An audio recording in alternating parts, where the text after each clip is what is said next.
Hello, welcome to another Album of Record podcast. I'm Craig, joined as always by Andrew. How's it going, Andrew? Well, let's see here, Craig. Last night I watched our beloved Cleveland Cavaliers hold a 60-point lead in a closeout game in the playoffs on the road. Was that good? It seems good. I probably need to see a few more hot takes and get some more tweets consumed about it, but the consensus seems to be that was good. So, in the words of Nick Gilbert, may he rest in peace. What's not to like?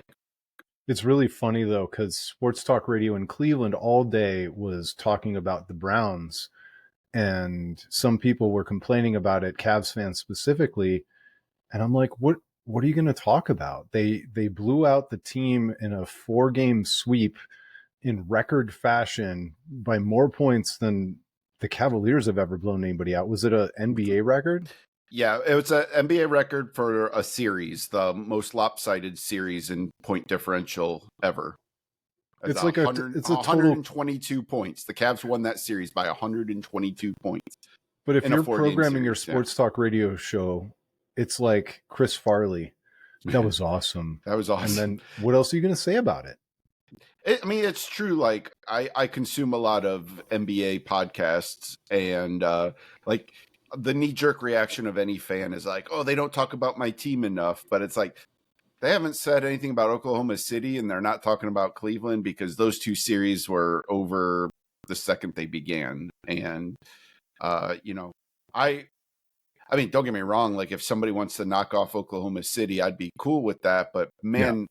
I think that a Cleveland-Oklahoma City finals would be interesting. People who like the big markets would hate it, but those two teams stylistically gave us two of the best NBA games of the season, of the regular season when they played. They split them, and I would really love for that to be our NBA finals, but we'll see. All we need to do is see the Cavaliers take care of business all the way up into including Boston, and we might get our wish.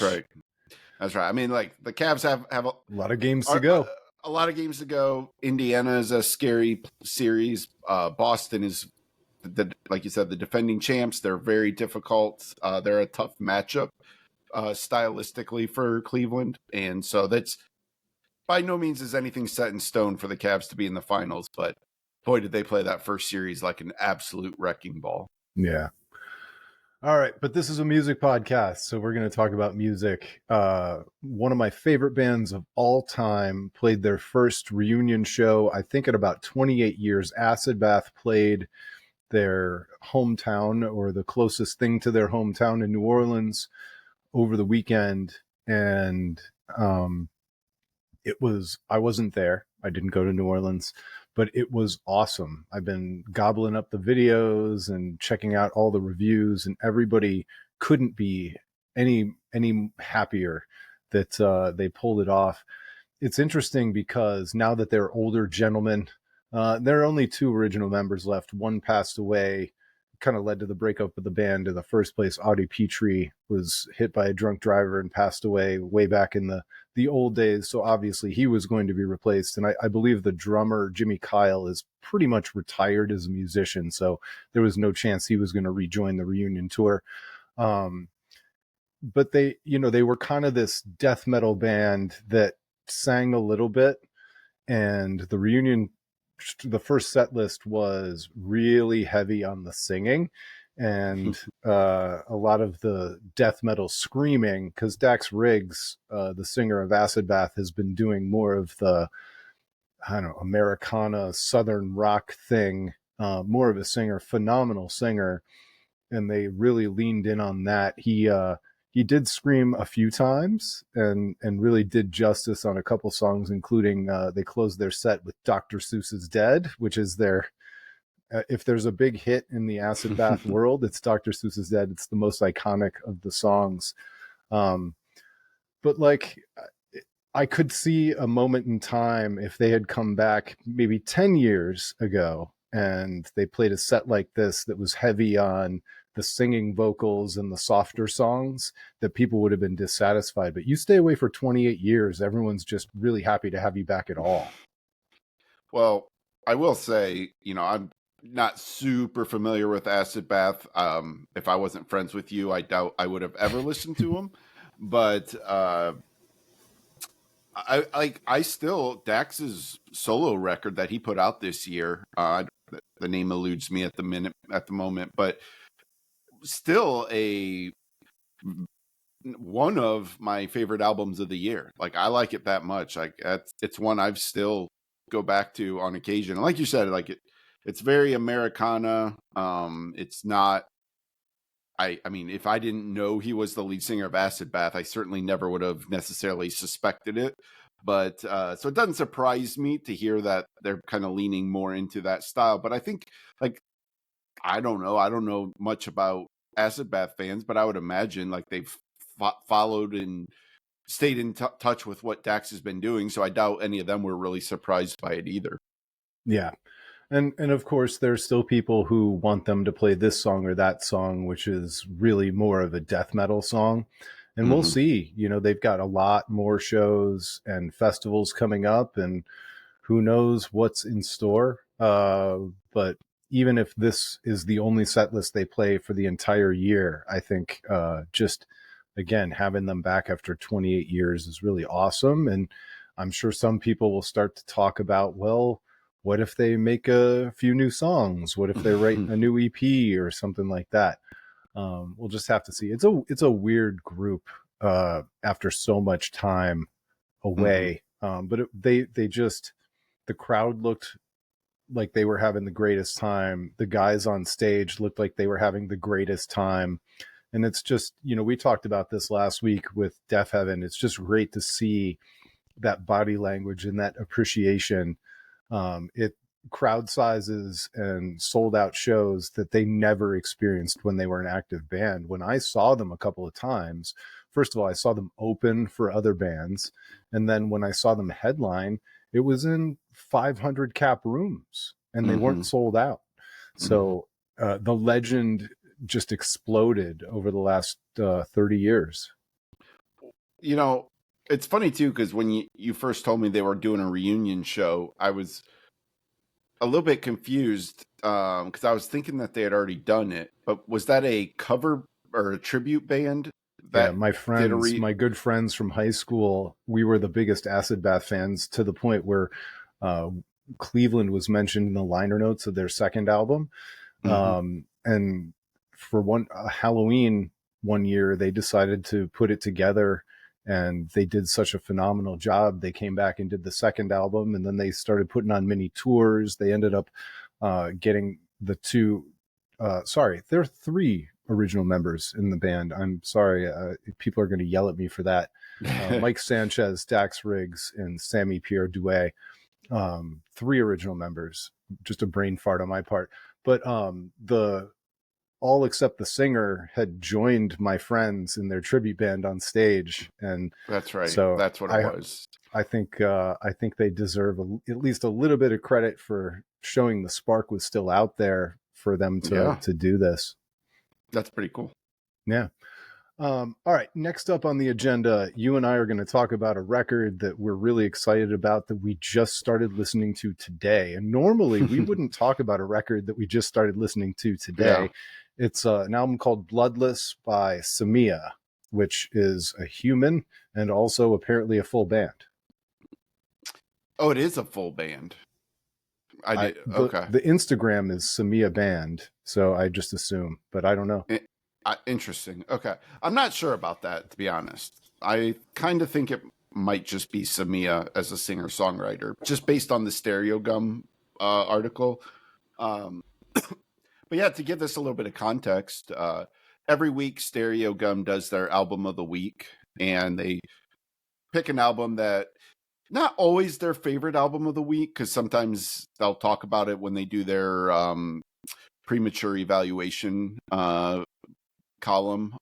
But anyways, neither here nor there. Last week it was the Samia album was the album of the week, And I read like the first line of it, and it said something about her being a singer-songwriter. And I was like, oh, this probably isn't going to interest me. And I just skipped the article and went straight to the end where they list all the albums that are coming out that week, and totally blew it off, didn't think anything of it.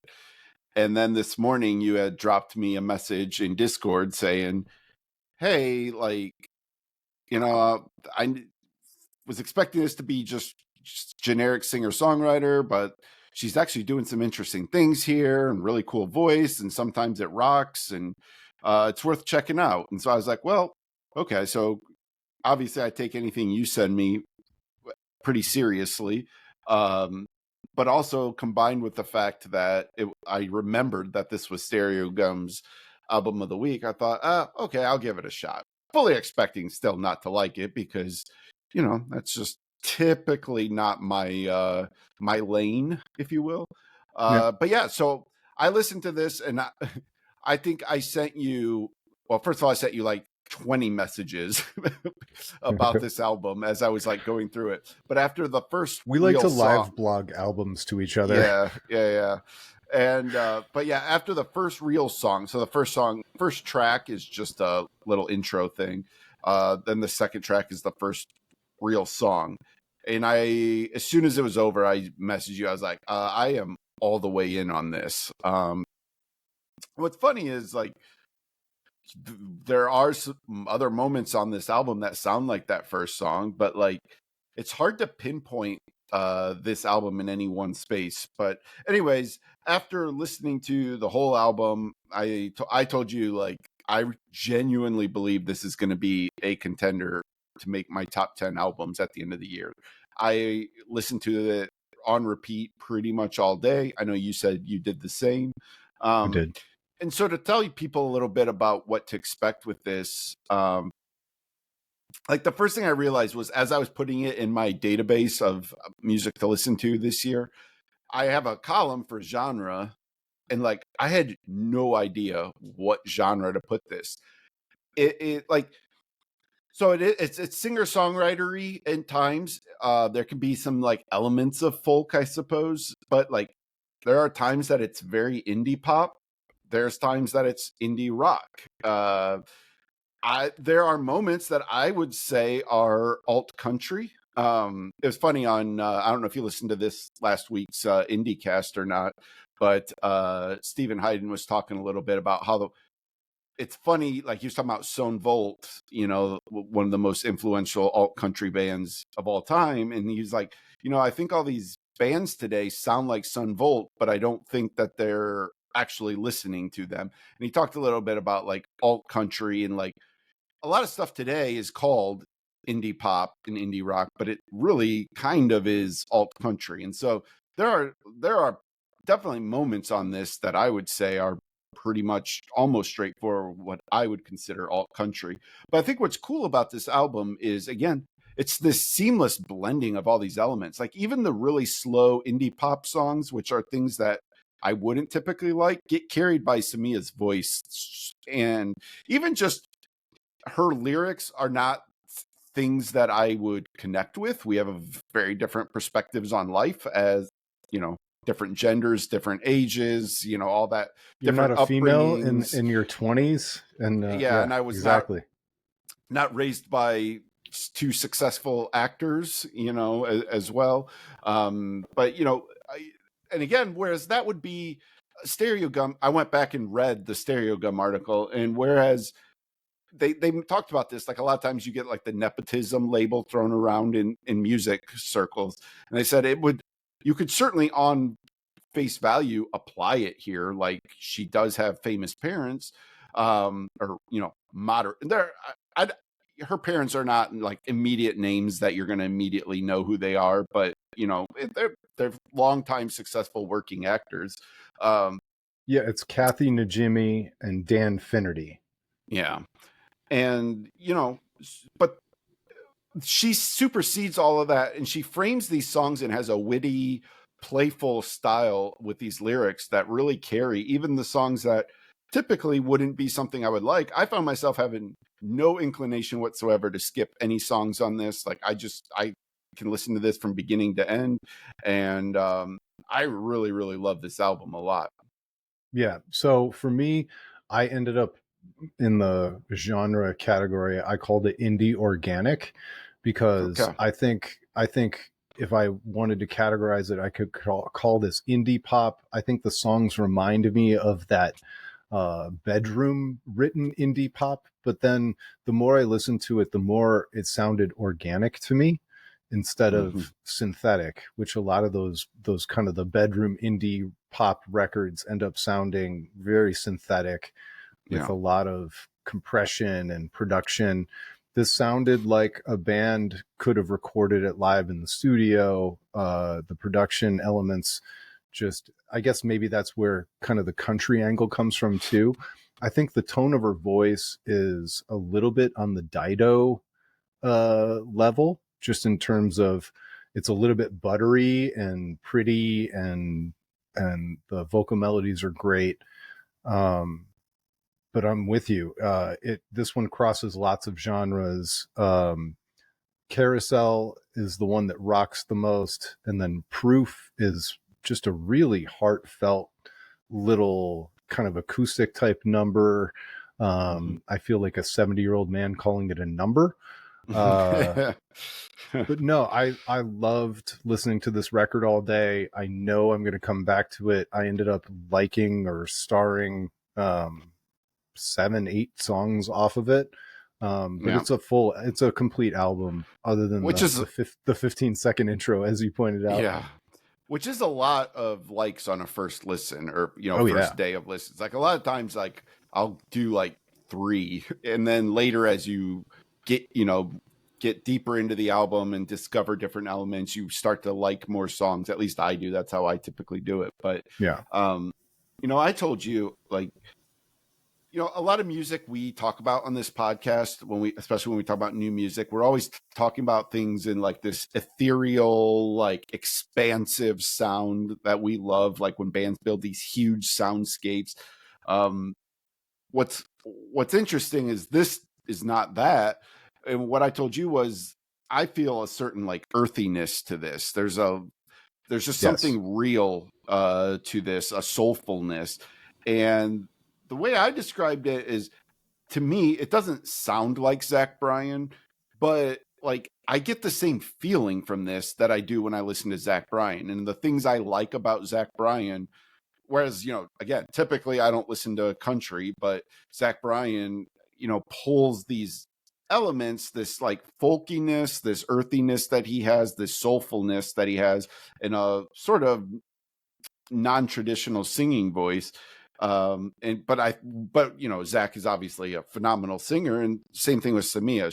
It's not a traditional pop singing voice, but it's non-traditionalistness.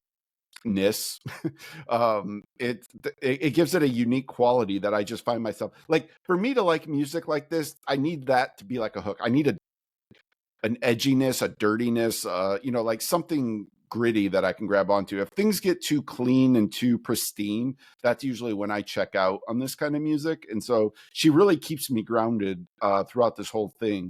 And I like that as a contrast, like I said, to a lot of the big soundscape, like, kind of things, even whether it be like shoegaze, metal, like, rock, like even some screamo stuff does a lot of that. Like, this is very like centered, focused, and grounded, and I like that as a contrast to the type of things I typically listen to. And I think your comparison to Zach Bryan is interesting because these two perspectives couldn't be more different. But there's an authenticity to the way she sings, just like there's an authenticity to the way that Zach Bryan sings.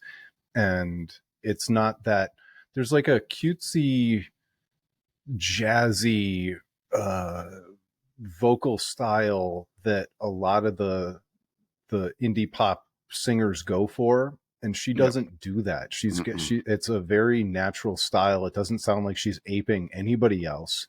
Yeah. And you feel like you're getting to know the artist herself as she's singing these songs, which, I mean, that's, if without authenticity, Zach Bryan would not be as big as he is. And so I think that's kind of the through line between the two of them. And I think, not that she needs us on this podcast to vouch for her bona fides, but Yeah. when you look at some of the people that she's opened for, Lucy Dacus, Bleachers, Boy Genius as well. Yeah. Boy Genius, like, you're not playing with those kind of artists if you're not like the real thing and like heavily invested into this. And like, she is not a new artist either, by the way. No. This is her third album, and she's been doing this for 10 years already, I think. Just Something new like to that. me. Just new to me. And it's just very exciting. Like, I just want to be clear, like, I'm not saying like, oh, if you like Zach Bryan, you'll definitely like this. But I do think if you like Zach Bryan, this is worth checking out. And I think you'll hear elements of what I'm talking about. Let me be a total snob. If you like Zach Bryan for the right reasons, you're going to like this. Go. There you go. I like it. Might as well gatekeep, I will right? take it. I will take it. Yeah. All right. So we wanted to talk about the Rock Hall inductions. So the people who got inducted were Chubby Checker, Bad Company, Joe Cocker, Cyndi Lauper, OutKast, the White Stripes, and Soundgarden. Now we're going to save the Soundgarden talk, but the I musical wonder if the people can guess if we're happy about Soundgarden getting in. Yeah, right. The Musical Influence Award, I didn't even know that existed, but Salt and Peppa and Warren Zevon were in there. So let's talk about the people who are involved other than Soundgarden. And then we're going to talk about the Rock Hall Snubs, the people who were on the ballot but didn't make it. And then we'll finish with Soundgarden. So you want me to go one by one? Should we talk about Chubby Checker first? Do the twist. Or twist again, like we did last summer. I don't really have much to say about Chubby Checker. I couldn't name an album of his. Like, I'm sure it has twist in the title of the album would be my guess, but I really don't have much to say about Chubby Checker. I really don't know much about him. I mean, I don't get too hot and bothered about people getting into the Rock Hall, because ultimately the more the merrier for most cases, and it doesn't really matter. But this is kind of a joke. Like, if they had left this guy off, I could have absolutely justified that too. It's essentially a one-hit wonder getting into the Rock Hall a million years after eligibility first started. And so, like, I kind of roll my eyes at it a little bit. Too cool for the room, I think, if you ask me. But it doesn't really bother me either. It's just kind of like, okay, I see you. I was just looking here to see sort of when he started. He started in 1958, and it looks like his first album, which came out in 1960, was Twist with Chubby Checker. His follow-up album was For Twisters Only. And then 1961, we've got Let's Twist Again. And then we've got It's Pony Time. And then 14 Twisters Only. 1962, he had 3 albums. One of them was Twistin' Around the World. I'm not going to read all these, but then we've got 1994, he put out The Texas Twisting. So as recently as the 90s, our wheelhouse, Chubby Checker is putting out twist-related albums. We're being tongue-in-cheek. Like, I'm sure he is name-checked as an influence on, artists coming up in the 70s. But, I don't get it. I'm happy for people why who is he not in the Musical Influence Award category with Salt and Peppa and Warren Zevon? Yeah. But, all right, Bad Company. This is another band that I actually don't really know that much about. I was not a classic rock guy, so I don't really know. I wasn't much either. Really too much. I mean, my dad Feel had Like some Making stuff. Love. Yeah, I mean, their hits, but I had a Bad Company cassette tape that I got when I don't remember, like, it was like a cereal thing. You would like clip like something from the cereal box, and if you got enough of them, you could send it in and get a cassette tape. And one of them I got was Bad Company, and I remember listening to that cassette a couple times. I think it probably makes sense that Bad Company got in, to be honest with you. Like, I feel like they're referenced enough, like they're a big enough part of pop culture that even people like us who don't listen to it are certainly like aware of who they are. Probably matters, but I couldn't sit here and like break down what I think about them in particular on like an album by album basis. All right, which brings us to Joe Cocker. I think I was actually surprised he wasn't already in. Yeah. And so I got no problem with this one at all. Just one of the most iconic singing voices in music history. His version of "With a Little Help from My Friends" to begin the Wonder Years is iconic enough for me. Sure. And then I'm not sure if you've ever seen An Officer and a Gentleman, but Up Where We Belong was like a huge song. And that was a huge Richard Gere movie.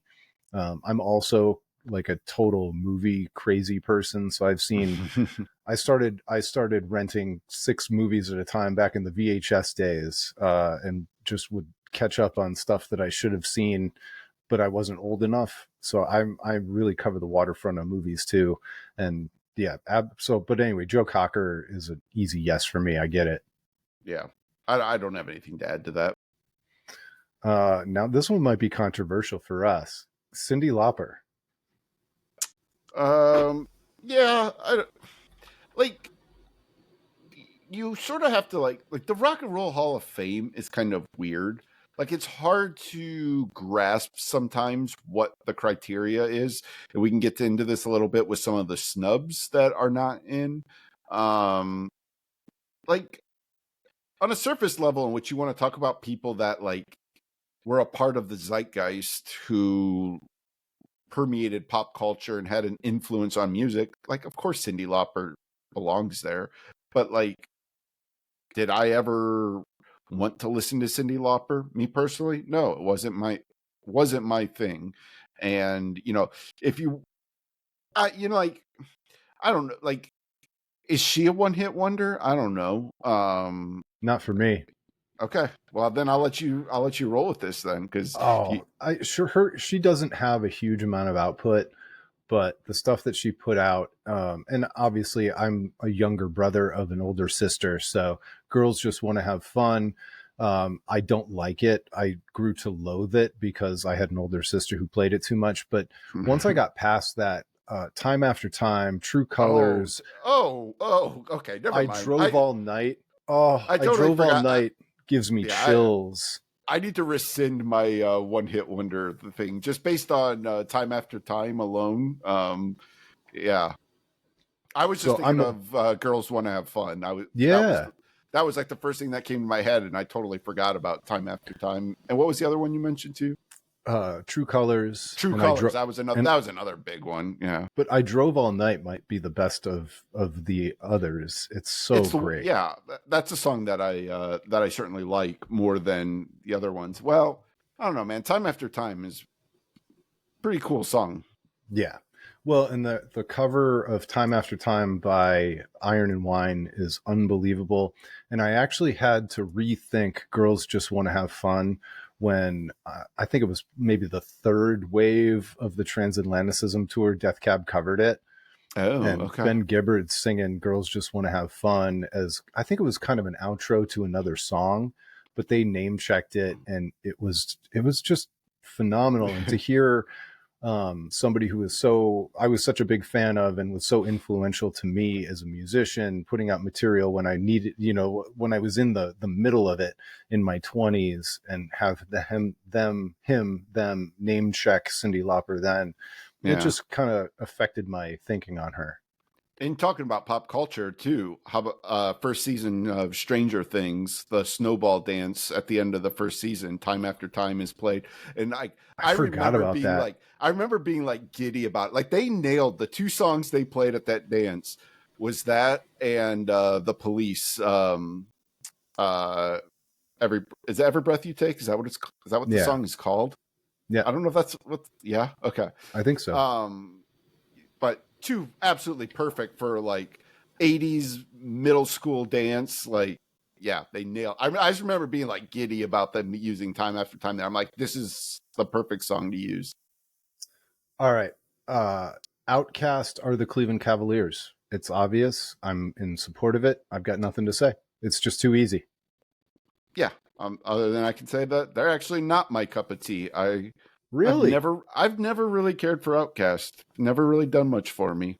I'm not big into hip hop or rap, and I just absolutely love OutKast. Yeah. That's a lane that I can absolutely get in. Yeah. And And Hey like Ya is maybe it's on the list of one of the greatest pop songs of all time. I do agree, but man, is that song overplayed. Holy hell, is that Not for song me. I will overplayed. listen to it 3 times after we're done recording. But yeah, look, I know there's so many things, like I have so many opinions that I feel like are bad takes, but like I'm just being honest. It's just I never really got into OutKast for whatever reason. But you're also smart enough to know that they're unimpeachable. Absolutely. Yeah, without a doubt. This is a absolute no-brainer. So, and I feel like the same thing for me with the White Stripes. I know that they belong, but I'm not that big of a fan personally. They don't do much for me. Yeah, whereas I was super into this style. The White Blood Cells album I really loved. I like the Raconteurs and some of the other stuff later better, more that's interesting. than White Stripes. But I know it's me. It's not them, Yeah. I can also see that from your perspective too, because I know like drums are a big thing for you. And like this, like I'm not going to do the Meg White drumming debate, but no, like, but she's not a virtuoso. For like her music, her drumming was perfect for what Jack White was doing in the White Stripes. And I couldn't imagine the White Stripes with another drummer. Like she just was so in sync with him on what he was doing. But and like, I don't want to be reductive, but stylistically, she was impeccable. Perfect. Yeah.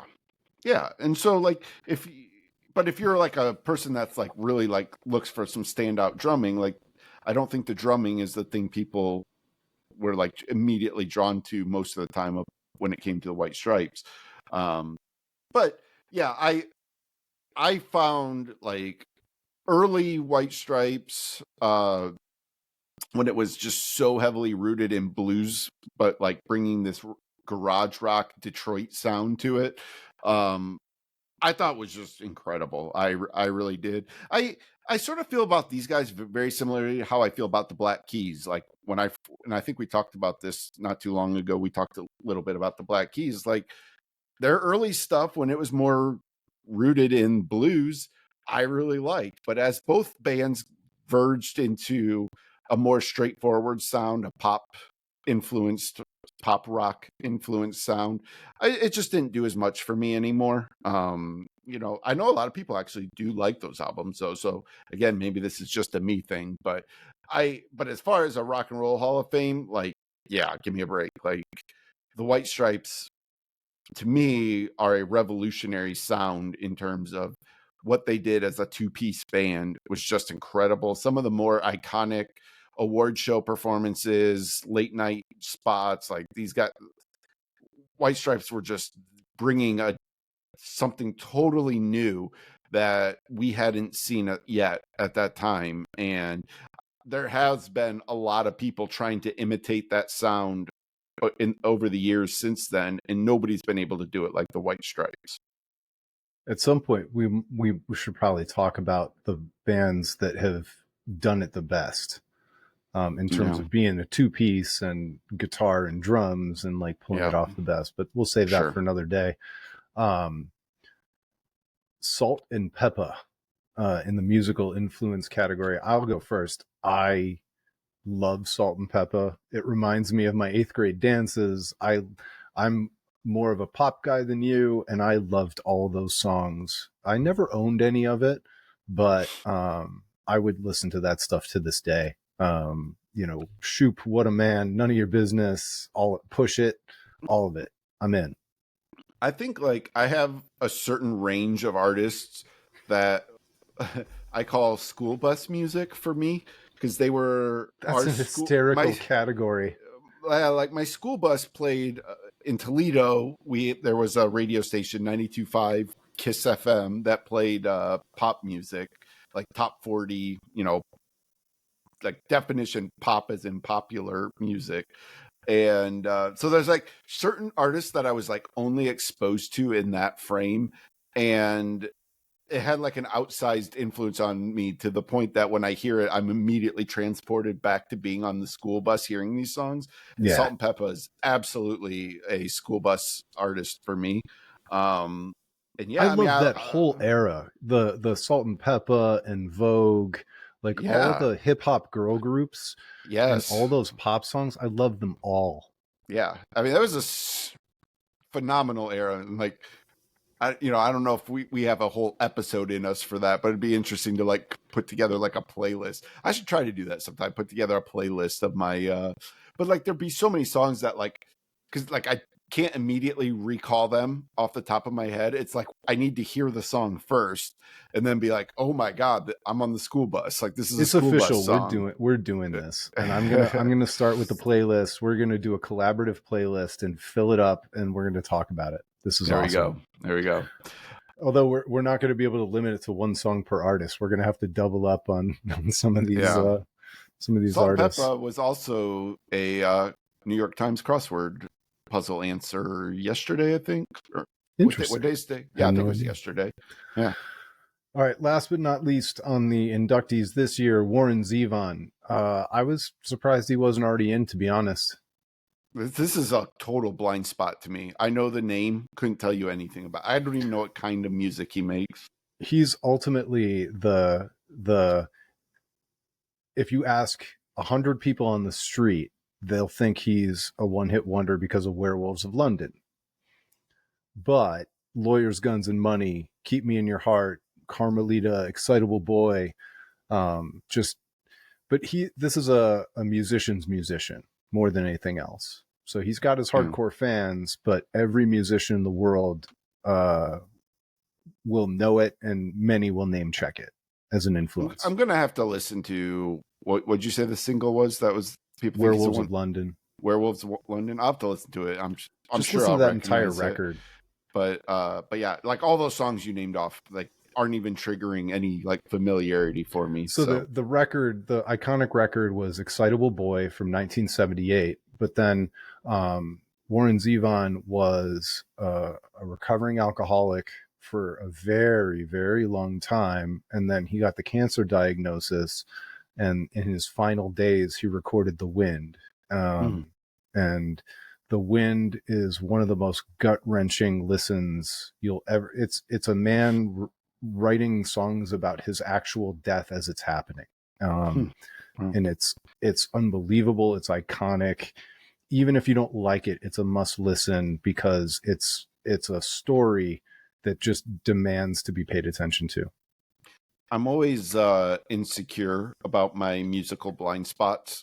Me too. I always feel like I have the like biggest blind spots that like always make me feel like such a poser. Like that's definitely one. Like it's like God, like I feel like I should know him, but just never was exposed to Warren's music. So on to the snubs, or the people who didn't get in this time. Let's start with the Black Crowes. I can't believe they're not in already. I can't believe that ridiculous. They would have to wait for Bad Company or Chubby Checker, to be honest with you. Absolutely ridiculous. Like Southern Harmony and Musical Companion, Shake Your Money Maker, those alone are two absolutely iconic Southern rock albums. Like just iconic. Like you go put those records on right now today and you are going to be tapping your foot and rocking along to them. But Hard to handle. But they go. She Talks to Angels, Remedy, Twice as Hard, Jealous Again. And that doesn't even include Good Friday and some of the ones that didn't get the same airplay as those big ones. Thorn in My Pride. That's what I'm saying. Like, we're only just talking about their first two albums. Guess what? Like, they had a lot of really good albums after that. They did. By Your Side is incredible. Lions is awesome. I mean, a very underrated album. Three Snakes and One Charm. Three Snakes and One Charm was good. Yeah, Amorica. Like, look at the these are all good out. Like Black Crowes were a very, very, very good band. Like I will absolutely vouch for them in any scenario. Such an incredible. If you love guitar playing, Rich Robinson and I forget who the other guitarist. I forget his name now. Unbelievable guitar play. Chris Robinson's vocals were just phenomenal for that style of music. Like All just a style. great band. I know there was Substance too, but the style on that band just oozing off the records and off the stage, just utterly iconic band with iconic records. And it's probably a bit of a theme in our snubs, but it's a shame the brothers Robinson couldn't get along better. Like I do sometimes wonder if things would have been different, like after post Lions, particularly if they would have been able to get along. I actually think they seem to be getting along better these days. I don't know if I'm projecting, but it just seems like, I mean, they're doing a lot of stuff together again, and like they're touring together, like so big festivals. Yeah. Mariah Carey. I can't believe she didn't make it in on the first ballot. She's as iconic a pop star with some of the biggest songs of her entire era. Not to even mention the biggest Christmas song of all time. Yeah, I mean, just again, the definition of iconic. Like if you were making a Mount Rushmore of female pop stars, Mariah Carey's on that short Whitney list. Houston. But she's probably on it. Like Madonna, Whitney Houston, Mariah Carey, I don't know, Cher, like, or is there somebody else? Like, those are the first names that jumped to my head. You said Madonna, right? Yeah.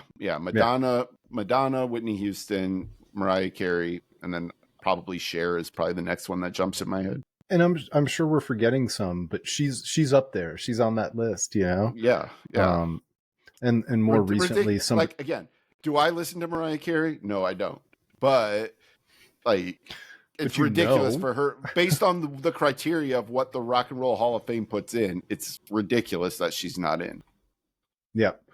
And she will get in someday for sure. Yeah. Billy Idol. Celine Dion's another one that's probably on that short list that I just thought of. Yeah. Yeah. Billy Idol. Yeah. I mean, again, like, if you're talking like 80s rock, like, I feel like one of the first iconic images that comes into your head is Billy Idol. Like, this is another one. He is probably more style than substance. I mean, he does have substance, but like, he was definitely like projected an image more so than what I felt his music was. But his music is still like, he's got tons of songs that are iconic, huge hits. So yeah, with his top 5, Eyes Without a Face, Rebel Yell, White Wedding, Dancing with Myself. I'm having trouble coming. Hot in the City. Yeah, I love Rebel Yell so much. I love that song. And I love Eyes Without a Face because it brings me back to a place in time in ways that, like, if I want to be brought back to the 80s, he brings me back there the same way Cyndi Lauper does. Yeah, and there's just something to be said. But again, for like, if you're an artist that can trigger that type of connection in people, like I know we are not alone in this when it comes to Billy Idol. Like, no. I promise you, anybody who grew up in the 80s, if you put a Billy Idol song on today, you're transported back there. Like, it is of that time and place and era. One of the weirdest and candidacies, Joy Division / New Order would get in together. Yeah. Like, this is one that I actually kind of maybe understand why they're not in there. This is something that like indie heads love, artists, musicians love them, but I don't think they had as big of a pop culture imprint as some of the other things we're talking about. Yeah, I guess combined between their two bands, it's hard to keep them out with songs like Bizarre Love Triangle and Blue Monday. It wouldn't bother me if they were in, but I also feel like I'm not a constituency here because I'm not that big of a fan. I don't listen to that much. You want to know something crazy though? Like when I think of Blue Monday, I don't think that was that Joy Division or New Order? I don't even remember. New But Order. New Order. You know who I think of with Blue Monday is Orgy. Like that Orgy. I cover know. was incredible. It's such a good cover. I loved that Orgy version. It was. It was a great video too. Yeah, absolutely. Yeah. All right. Last but not least on this. Go ahead. Go ahead. I thought you were done, so I was going to say I know there's a snub I wanted to talk about, but Yeah, the last snub on the list. It's where you're going.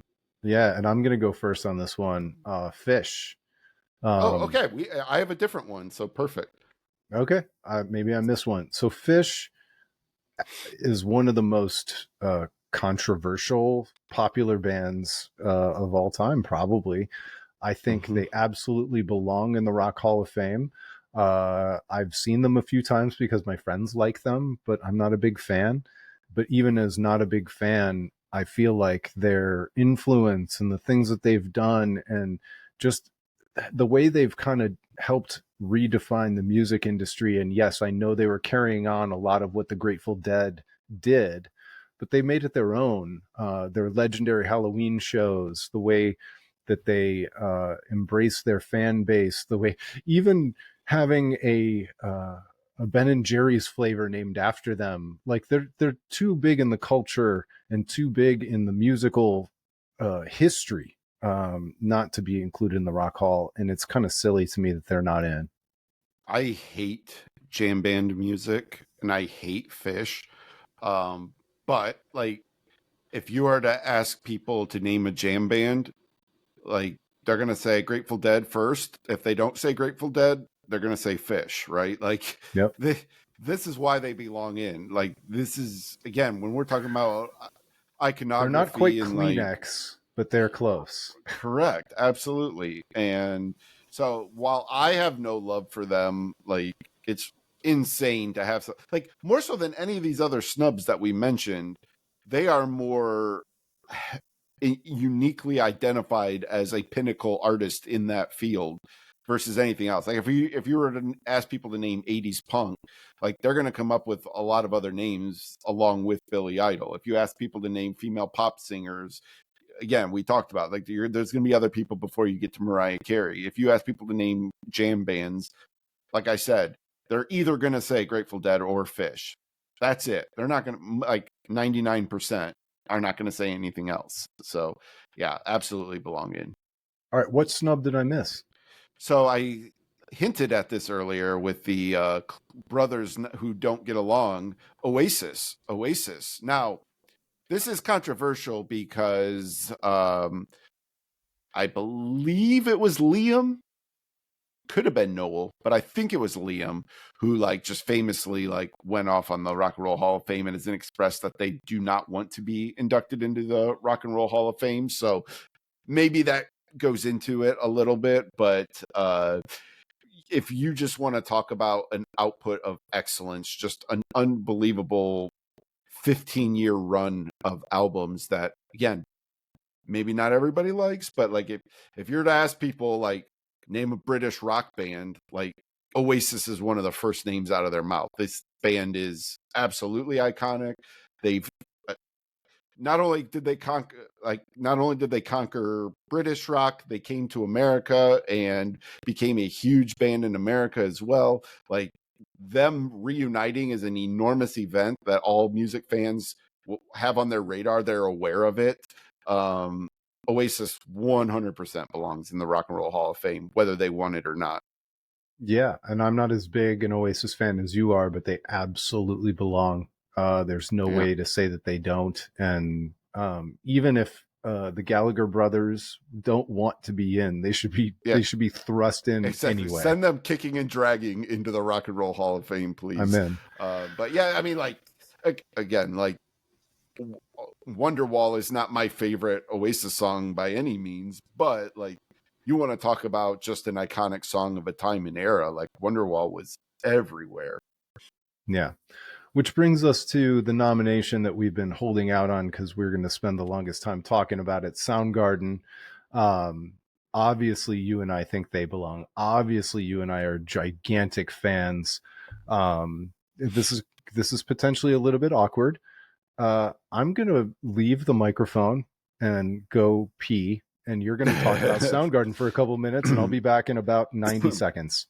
All right, sounds good. So I think the thing about Soundgarden is they were always sort of the overlooked underdog band of the Seattle scene. So when it came to the Rock and Roll Hall of Fame, it was pretty abundantly clear that Pearl Jam and Nirvana were going to be the first two to get in.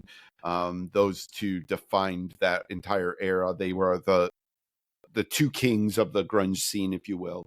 So obviously they're getting in. The question after that was like, well, then who's next? And even though Soundgarden was a little bit of like a Godfather band, like these Soundgarden had been a band well before Pearl Jam, well before Nirvana. They had already established themselves in that Seattle scene. So they were the band that everybody looked up to. They were the big brothers of that scene. And it's always bothered me as somebody who, like, Soundgarden has been my second favorite band forever. It's always bothered me that they didn't really get the respect that I felt that they deserved. I do think Pearl Jam is a better band. They're still together, still putting out music. Like, Pearl Jam has been ubiquitous within rock music since 1991.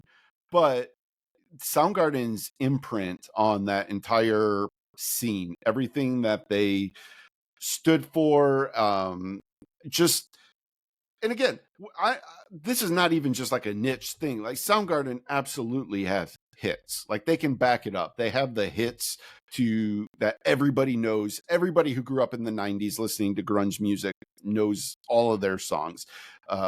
Black Hole Sun, Fell on Black Days, Rusty Cage, on and on and on. This band, Outshine, Burden in My Hand, Pretty Noose, Blow Up the Outside World.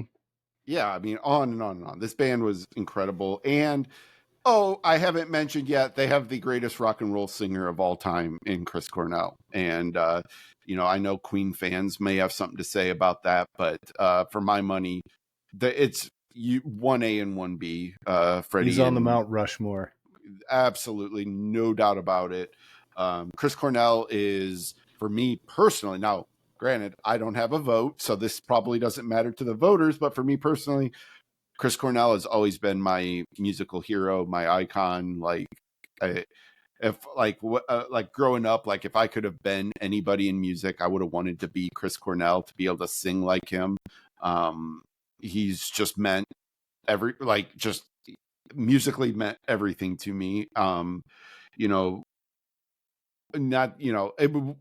It doesn't matter for their induction into the Hall of Fame, but his death was just devastating to me in such a outsized way for literally any other musician's death, any other celebrity death. Which is what I was going to say, by the way. The only shame here is that it didn't happen before he passed away. You and I took that one especially hard. You more so than me even, but I was late to the whole Soundgarden thing. I still don't love like their first earliest records. I'm really, Outshined is my entry point with Soundgarden, and I didn't appreciate them in the moment as much as I did later on in my 20s and into my 30s when I got to see Chris Cornell solo in Lakewood Civic Auditorium, a theater here in Ohio. I couldn't have been more excited because I'd finally really truly gotten Soundgarden, gotten Chris Cornell. And one of the greatest moments of my life is the fact that I actually did get to see him live in person. I never actually saw Soundgarden as a band because when I really finally caught on, they weren't really active as a band. And I missed those last couple tours when they reconciled and put out King Animal and some of the stuff that they put back together. And so that will always be one of the big regrets of my life is that I never saw. I was just going to say, I'll never forgive myself for not seeing them when they reunited. When they were together, I was too young to travel to go see them. I've talked about this before. I mean, I grew up in a very rural area, Northwest Ohio.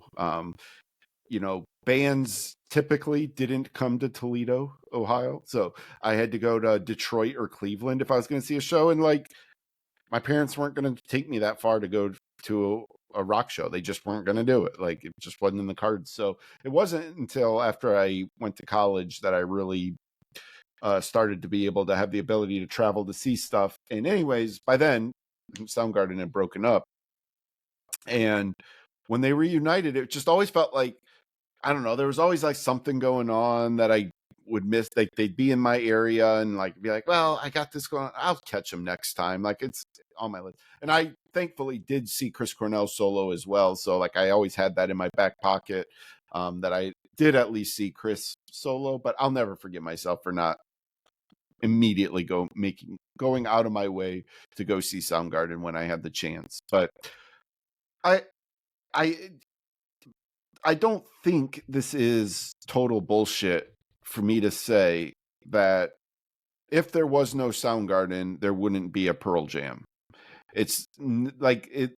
If you know much about like the backstory of Pearl Jam, like it was Chris Cornell's blessing almost, if you will, on Eddie Vedder and Mike McCready and inviting them to perform on Temple of the Dog. And both Mike and Ed have talked about how much confidence they gained by being given that huge responsibility of helping record this tribute album to Andrew Wood. And I think that like Soundgarden paved so many roadways for all these bands. It was because, again, well, let me get in on that for a second, because one of the things is that when Andrew Wood died, it left a giant hole in the music scene. And Andrew Wood had been a roommate of Chris Cornell's. Correct. He had been the lead singer of a band involving many of the guys who would go on to form Pearl Jam.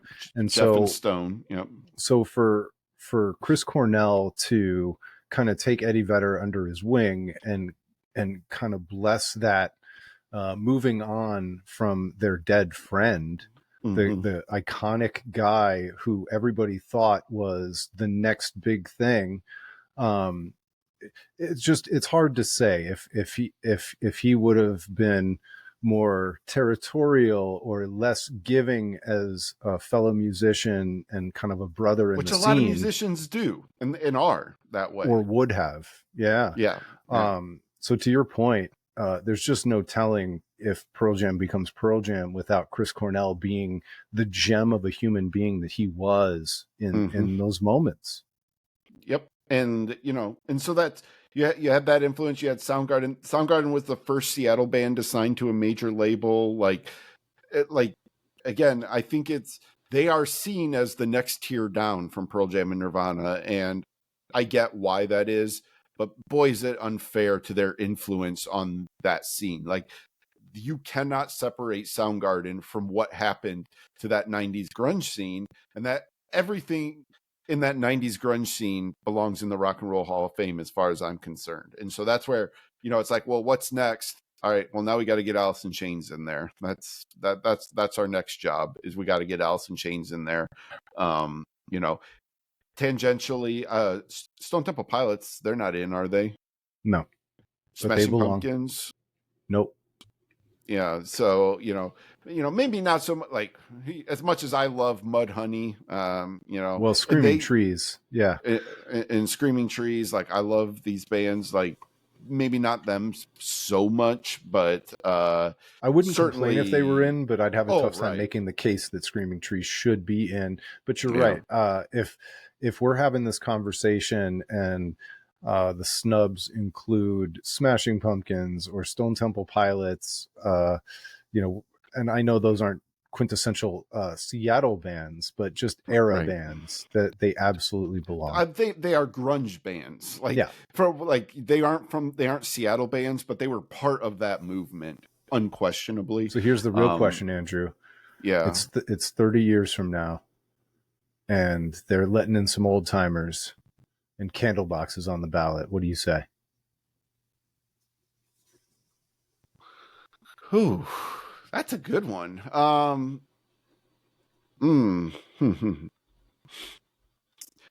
Like, for me personally, Absolutely. I love Candlebox. Yeah. Unapologetically love them. It's not cool to love Candlebox, but I thought Candlebox was awesome. Their first 2 albums, especially, really first 3. I think Happy Pills is so underrated. Oh, it's great. Um, it, One of the best I album openers of the entire oh era. my God, Jesus, 10,000 10,000 Horses. Horses. Oh my God, what a song! So yeah, Um, for my money, they're absolutely in, they're but they absolutely probably will in. never get in. Because it's a weird thing, because I don't know, like their pop culture influence is not favorable. Like they are No. seen as like the second wave, like hangers on that like the industry went and found like People these think of them in like bands. Seven And Mary 3, which irritates yeah, me. yeah. And like Silverchair got that a little bit too, like, where they were seen as like, oh, like Nirvana in pajamas, like the music industry looking for that next thing. But I will say though, I think I could. I'm not going to do it here because we don't have the time, but I think I could make a pretty strong argument that Mark Lanigan belongs in the Rock and Roll Hall of Fame. I mean, this You guy, know, I'm not going to argue. he has been a part of so many huge musical projects and like just revered by everyone in the industry for his talent and his unique voice. But you know, I we're already an hour in, so I don't need to go another hour on Mark Lanigan, who is probably my second musical hero behind Yeah. Chris Cornell. Oh, so what a day. Unfortunately, the Rock Hall induction of Soundgarden will take place in Los Angeles, and you and I will have to watch Like, it on couldn't like Disney do it in Plus. Seattle? I mean, I guess Soundgarden's not like the headliner of this. Like I've seen so many articles that are like, oh, Mariah Carey, White Stripes, Cyndi Lauper get into the Rock Hall of Fame, Well, Mariah and Carey did not get in.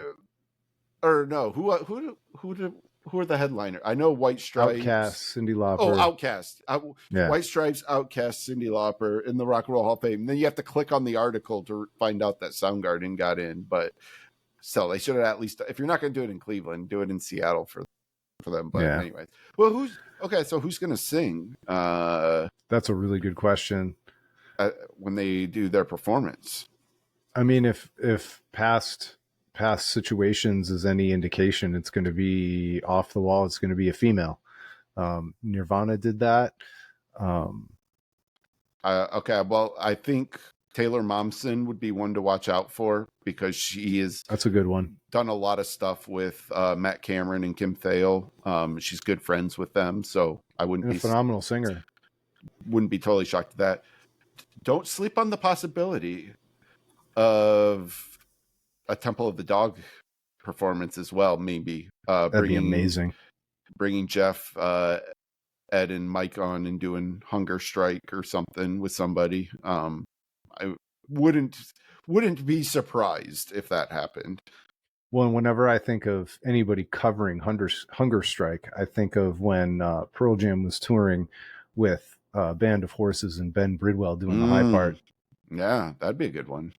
Yeah, But it's unlikely. a tough gig though. Like to sing a Chris Cornell song. Here's a microphone. Now do Chris Cornell. Good luck with that. Yeah. All right. Well, I think that's a great place to wrap it up. As always, it's a blast talking music with you, my friend. Absolutely. And we thank everybody else out there for listening and watching on YouTube and helping us do this thing. As always, go to albumofrecord.com, give us your email address. We'll let you know whenever we put a new one up. And until next time, it's been the Album of Record podcast.